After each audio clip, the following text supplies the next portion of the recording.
আসসালামু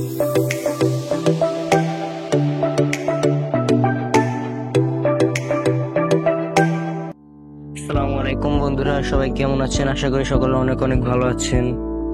তো আজকে আমরা কথা বলবো টপ 10 লো টেক অ্যাকোয়াটিক প্ল্যান্টস নিয়ে। তো যারা লো টেক অ্যাকোয়াটিক প্ল্যান্টস চিনেন না তাদেরকে বলে দিই, লো টেক অ্যাকোয়াটিক প্ল্যান্টস হচ্ছে যে প্ল্যান্টসের চাহিদা খুবই কম, মানে তারা লো লাইটে CO2 ছাড়া গ্রো করতে পারে। তো আজকে সেই প্ল্যান্টস গুলো নিয়ে কথা বলবো। বেশি কথা না বাড়িয়ে চলুন ভিডিও শুরু করা যাক। তো প্রথমে যে প্ল্যান্টসটি আছে এটার নাম হচ্ছে হাইগ্রোফিলা ডিফর্মিস। ডিফর্মিস প্ল্যান্টটা খুবই সুন্দর, এটা অল্প আলোতে CO2 ছাড়া বেঁচে থাকতে পারে। তারপরে যে প্ল্যান্টসটা আছে এটার নাম হচ্ছে এম্বুলিয়া। এম্বুলিয়াটাও দেখতে অনেক সুন্দর। এম্বুলিয়া করার জন্য আপনার ট্যাঙ্কে কোনো CO2 প্রয়োজন হবে না, এটা অল্প আলো পেলেই অনেক গ্রো করে। তারপর 3 নম্বরে আছে রোটালা পিঙ্ক।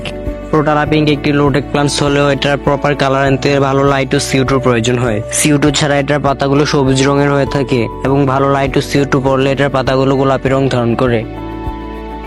তারপর যে প্ল্যান্টসটি আছে এটার নাম হচ্ছে হর্নট। হর্নট অনেক হার্ডি একটা প্ল্যান্টস, এটা সহজে মারা যায় না, অল্প আলো পেলেই এরা অনেক বেশি গ্রো করে।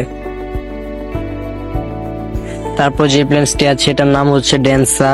ডেন্সা প্ল্যান্টটা অনেক সুন্দর, এটা ডালগুলো লম্বা লম্বা হয়ে থাকে, একদম অল্প যত্নতে এরা অনেক ভালো গ্রো করে।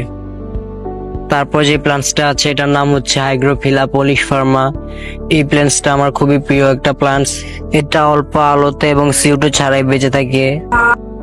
তারপর যে প্ল্যান্টসটা আছে এটার নাম হচ্ছে জঙ্গল ভেল। এর পাতাগুলো অনেক লম্বা লম্বা হয়ে থাকে, এটা অল্প কেয়ারে অনেক ভালো গ্রো করে। তারপর যে প্ল্যান্টসটা আছে এটার নাম হচ্ছে এনোবিয়াস। এনোবিয়াস খুবই হার্ডি একটা প্ল্যান্টস, এটা সহজে মারা যায় না। এনোবিয়াস লাগাতে মাটির প্রয়োজন হয় না, এটা বগউড অথবা পাথরের সাথে অ্যাটাচ করে দিলে এটা অনেক ভালো গ্রো করে। তারপর যে প্ল্যান্টসটা আছে এটার নাম হচ্ছে হাইগ্রোফিলা সানসেট। এটা একটা লোটেক প্ল্যান্টস হলেও এটার প্রপার কালার হতে CO2 এবং ভালো লাইটের প্রয়োজন হয়। CO2 এবং ভালো লাইট ছাড়া এটার পাতাগুলো সবুজ হয়ে থাকে। তারপর যে প্ল্যান্টসটা আছে এটার নাম হচ্ছে লোডুগিয়া রিপান্স। এটা লোটেক ট্যাঙ্কে অনেক সুন্দর লাগে, এটার পাতাগুলো অনেক বড় বড় হয়ে থাকে। তারপর মোষের মধ্যে আছে জাভা মোষ। জাভা মোষ এক জাতীয় শেওলা, এটাকে পাথর এবং বগউডের মধ্যে অ্যাটাচ করে দিলে এটা অনেক ভালো গ্রো করে। তারপর কার্পেটিং প্ল্যান্টস এর মধ্যে আছে মিকরা এবং ডার্ফ সাগিটেরিয়া।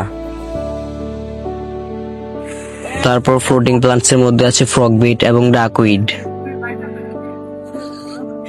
তো বন্ধুরা, এই ছিল আমাদের আজকের ভিডিও। আশা করি ভিডিওটি সকলের ভালো লেগেছে। ভিডিওটি ভালো লাগলে একটি লাইক দিয়ে রাখবেন, আর এরকম অ্যাকুয়ারিয়াম রিলেটেড আরো অনেক ভিডিও পেতে আমাদের চ্যানেলটি সাবস্ক্রাইব করে বেল আইকনটি বাজিয়ে রাখবেন। সবাই ভালো থাকবেন, দেখা হবে নতুন কোনো ভিডিওতে।